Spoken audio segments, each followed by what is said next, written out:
You're gonna drain the coolant. Unscrew that.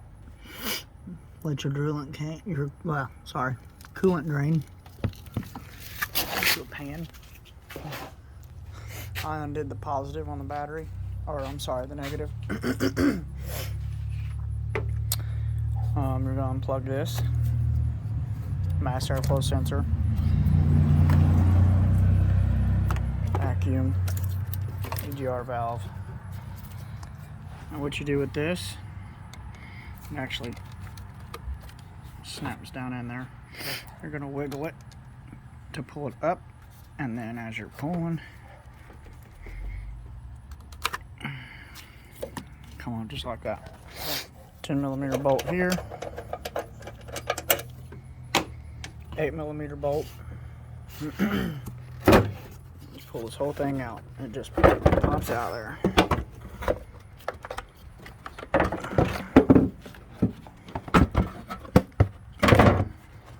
I'm gonna set this to the side.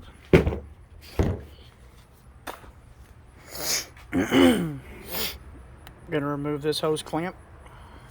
Goes to your coolant. It's already got the clamp off. Unplug your purge valve. This little clip, you push it, and it releases, and you can pull it out. Alternator, which is just a little plug. You pull on this and pull. Kind of set those to the side.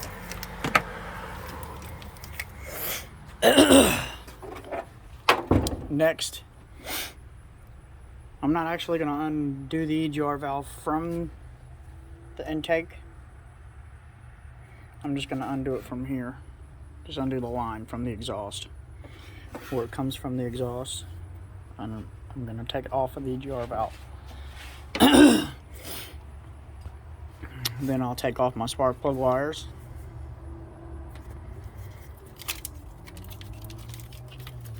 Pull my hose clamp off for the vacuum.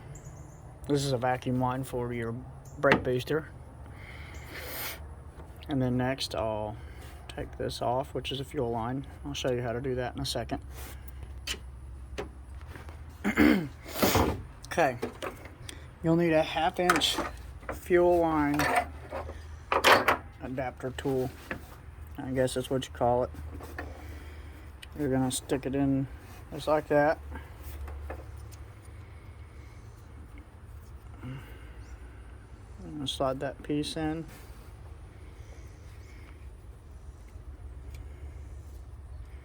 Just like that.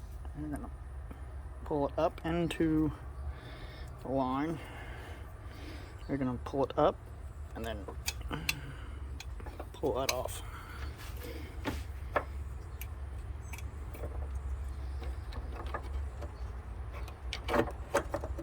I'm sorry, that's a 3/8, not a 1/2 inch. Instead of pulling the vacuum line for the booster off of this, I just pulled it off the booster. It's easier that way. Pulled my plug wires off of the actual coil, and then I'll just lay them over like that.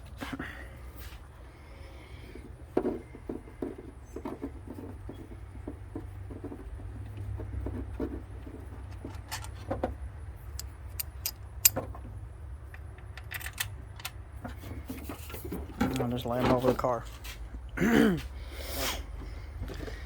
Now, unplug my sensor. This hose we took the clamp off of for the coolant. It runs back and over this intake manifold, and it runs down right here and goes into the heater core.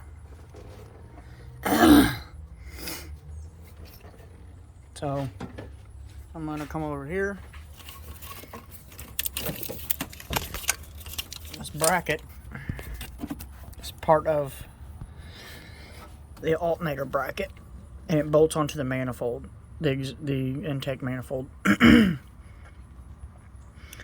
going to loosen this bolt on the alternator, which is a 15, I think. So I can take this nut off, and then I'm going to see if I can just lay this back onto the alternator, which I'll probably take all that off anyway, but we'll get to that in a second. Okay, so on this coolant line, all I do is I get a pair of pliers on this hose and twist it. But before I do that, I take something like this or a pick, and I get up under the hose like this, and I just kind of go around it.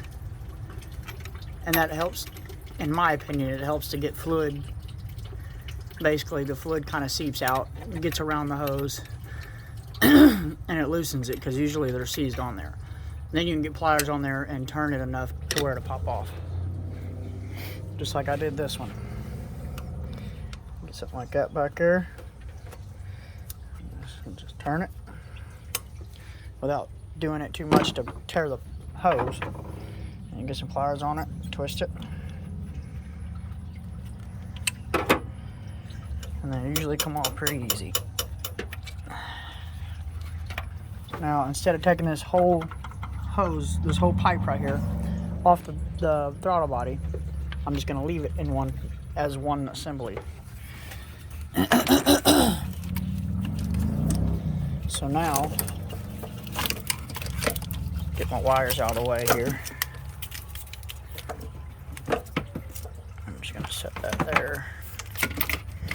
Get these wires out of the way.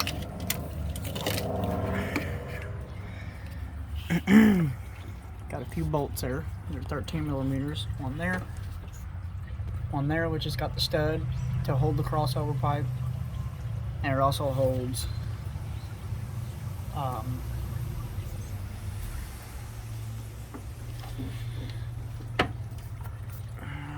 this.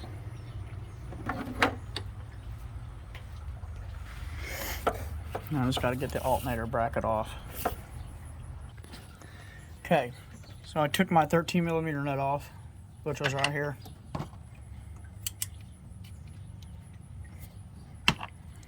Then took out this 15 millimeter bolt. That leaves you with the bracket. The alternator is going to come off, but that's going to be in part 2. Right now I'm just covering getting the intake manifold off. Okay, so we got the alternator bracket off. You got 6 13 millimeter bolts, 2 of which have studs. This one here has a stud, holds on the alternator bracket. This one here has a stud, and it holds on your coolant crossover line. So you got 6 of those.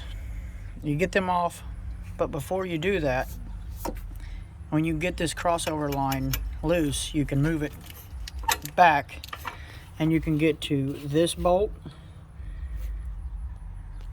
and this bolt, which hold on your coil pack. And I'm going to completely take that off, because you got to take the valve cover off. So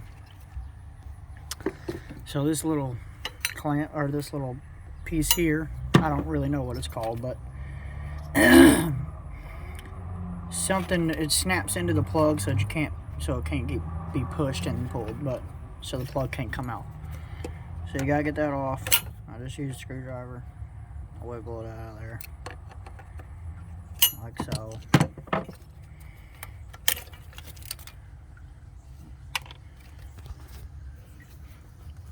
Then you push.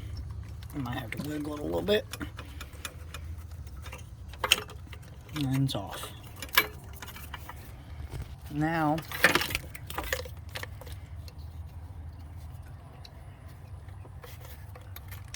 like I said, I'm taking my wires completely off of the coils, because I'll just put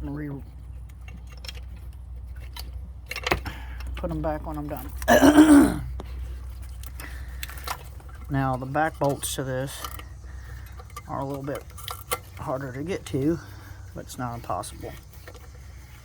They're 13mm nuts, I think. Let's see if I can get you back here. There's one. And the other is right there.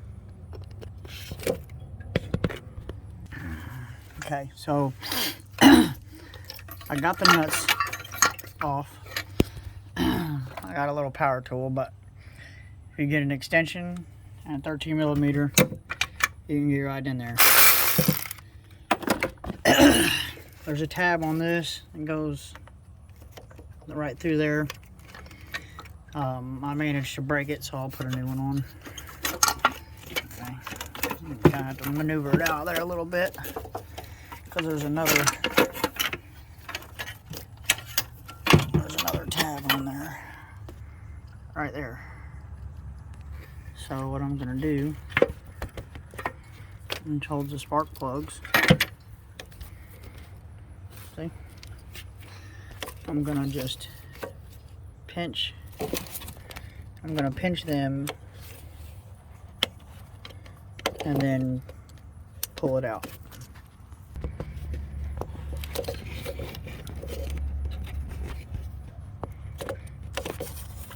Just like that.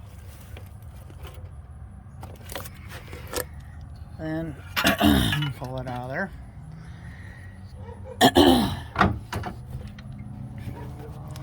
Now we're ready to take off the exhaust, or I'm sorry, the intake manifold. Push these wires out of my way. Get out of my way. Got your vacuum line.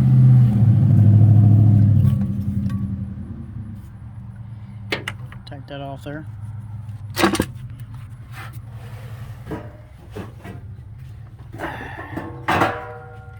I'm gonna try to do this with one hand.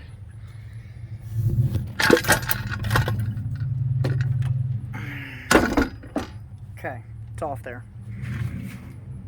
I left this attached, EGR valve attached, crossover pipe attached. So it's got bolts here, you take off. I left it all attached. Vacuum to the booster. Also set that aside.